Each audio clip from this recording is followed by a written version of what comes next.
మీకు జావా, రాగి, CC plus ఇలాంటి వాటి గురించి కోచింగ్ ఇస్తారు, కానీ అమ్మాయిలను ఎలా పడేయాలి అనేటువంటి కోచింగ్ మీకు రాజమౌళి గారు ఎన్నో సినిమాల్లో చూపించారు. అలాగే అనుదీప్ గారు ఇప్పుడే ఇక్కడికి విచ్చేశారు. సైలెంట్గా వచ్చి కూర్చున్నటువంటి అనుదీప్ గారికి సాదర స్వాగతం పలుకుతున్నాము. అండ్ ఇక్కడ కొంతమంది బాయ్స్ ఇందాకటి నుంచి గట్టిగా అరుస్తున్నారు. ముఖ్యంగా సంగీత్ వచ్చేసరికల్లా చాలా ఎక్కువ అరిచారు. ఏంటి బాయ్స్ చూసారా ప్రేమలు? ఏంటి నీ మైక్ నువ్వే తెచ్చుకున్నావా? కంగారు వేసింది, నా దగ్గర కూడా మైకులు లేవు. హాయ్, 2 times చూసావా? ఇన్ మలయాళం. ఓ అప్పు మలయాళం నల్లని సంసారిక. ఓకే, ఏంటి నచ్చింది మీకు మూవీలో చాలా ఎక్కువగా? ఏంటి రీను నచ్చిందా? మమిత, కార్తిక కూడా బాగుంది. కార్తిక కూడా. ఇంత కష్టపడినటువంటి నస్లీన్ కనబడలేదా మీకు అసలు? నస్లీన్ కాదు, సచినే.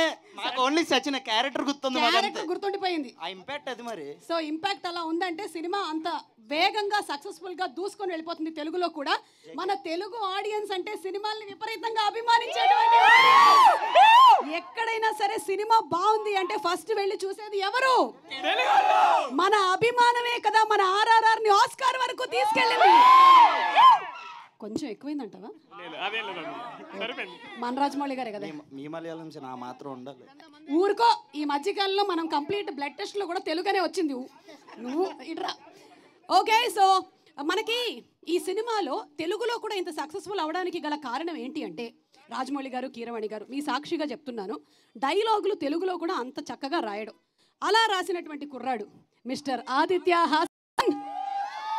ఈ మధ్యకాలంలో మీరు చాలామంది ఈటీవీ విన్లో వచ్చినటువంటి #90s అనే వెబ్ సిరీస్ చూసుంటారు. ఆదిత్య అందులో ఇరగదీసేశాడు డైరెక్షన్, డైలాగ్స్.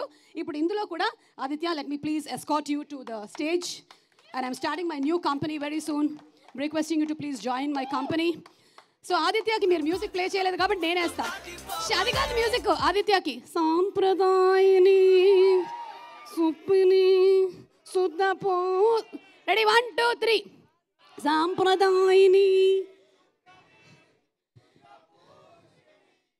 శృతి ఏది, లయ ఏది, తగిట 2 6. ఓకే ఆదిత్య, సూపర్ డైలాగ్స్ రాశారు ఆదిత్య. అందులో ఒక డైలాగ్ మాత్రం గుండెకి గట్టిగా తగిలింది. టీంని రన్ చేయడం అంటే బాహుబలి సినిమా తీయడం అంత ఈజీ అనుకుంటున్నావా అని. అలా ఎలా రాసావా ఆదిత్య? అలా ఎలా రాసావు? Spot improvisation by the voice artist. ఓ, అది మీరు రాసింది కాదు. Complete credit goes to that guy. అంటే ఇక్కడ రాజమౌళి గారు ఉన్నారు అని మీరు ఆ డైలాగ్ నాది అంటే అప్రూవల్ చేసింది నేనే, but that spot improvisation. Okay, సగం నాకు సగం ఆయనకి. ఓకే. సో డైరెక్టర్ గారిని కలిసారు కదా మీరు, గిరీష్ సార్ని, అక్కడే కూర్చున్నారు. సార్ തെലുങ്കിലെ ഡയലോഗ്സ് എല്ലാം സൂപ്പറായിട്ട് എഴുതിയ പയ്യനാണ് ആദിത്യ. വളരെ നല്ല. Already you met. Very nice, Jab we met. Okay, చెప్పండి మీరేం చెప్పాలనుకుంటున్నారు? ఇక్కడ వచ్చిన వాళ్ళకి అందరికి థ్యాంక్స్ అండి. Specially this credit goes to all the voice artist from my side. They are not you know, వాళ్ళకి అంత ఫేస్ ఉండదు, but it's whole, I think more than 50% the whole credit gives to all the voice artist. Because వాళ్ళు చేయకపోయింటే there is, I can easily write, but our modulations adanta, there is quite a lot of their hard work and their improvisations.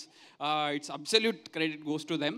And Rajamouli garu ikkada unnaru, thank you so much sir. మీ tweet చూసినప్పుడు dialogue writer did a fabulous job. ఛాతి ముంగటికి వెళ్ళిపోయింది. 30 chest 56 clash అంత out. I felt very happy.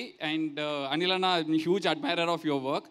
And coming back, I have to thank Kartikeya for this. I did not expect that I would get a call for a film like this. Initially I was little skeptical whether I should write this or not ani, but when I went to theatre. Aditya, ఎందుకు ఇవాళ మొత్తం English లోనే వెళ్తున్నావు? సరే, okay okay, పర్లేదు. So థియేటర్కి పోయినప్పుడు కొంచెం చూసిన తర్వాత ఐ ఫెల్ట్ ఇది నా స్టైల్ ఆఫ్ సినిమానే, నా ఈజీగా రాయొచ్చు, ఆడియన్స్ని చూపించాలనుకుంటున్నాడు director is all about to show absolute ourselves in the theatre అనిపించింది నాకు. So I felt I'll write this అని చెప్పి. But when I met Karthikeya, it was only for 7 daysలో డబ్బింగ్ డైలాగ్స్ అన్నీ అయిపోవాలన్నాడు. సో ఐ వాజ్ కొంచెం confused ఉండే. But I absolutely enjoyed the work. I did not find any pressure, కష్టాలు ఏం అనిపించలేదు, ఎందుకంటే డబ్బులు కూడా తీసుకున్నా కాబట్టి. So it was very easy for me. And but 90s web series hit అయిన తర్వాత I had so much of fame, పేరు అన్నీ వచ్చినాయి.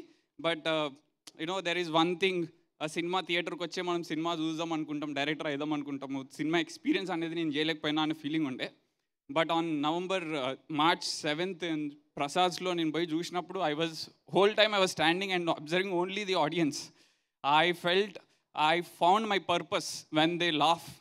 I found literally the purpose of my life అనిపించింది when they were smiling, because I felt there is quite a lot of divine thing, because ఇప్పుడు Hindus అందరూ టెంపుల్కి పోతారు, Muslims అందరూ మసీద్కి పోతారు, క్రిస్టియన్స్ అందరూ చర్చ్కి పోతారు, కానీ వీళ్ళందరూ కలిసి థియేటర్కి వస్తారు. వాళ్ళందరూ ఒకటే ఎమోషన్ ఫీల్ అవుతారు. వాళ్ళందరూ ఎమోషన్ ఏంటంటే అక్కడ నవ్వుతే వాడు కూడా నవ్వుతాడు. అంటే that is very pure. I felt literally so divine when I watched it. నేను వెరీ న్యూట్రల్ ఉంటా, but I came out and hugged all Pradeep.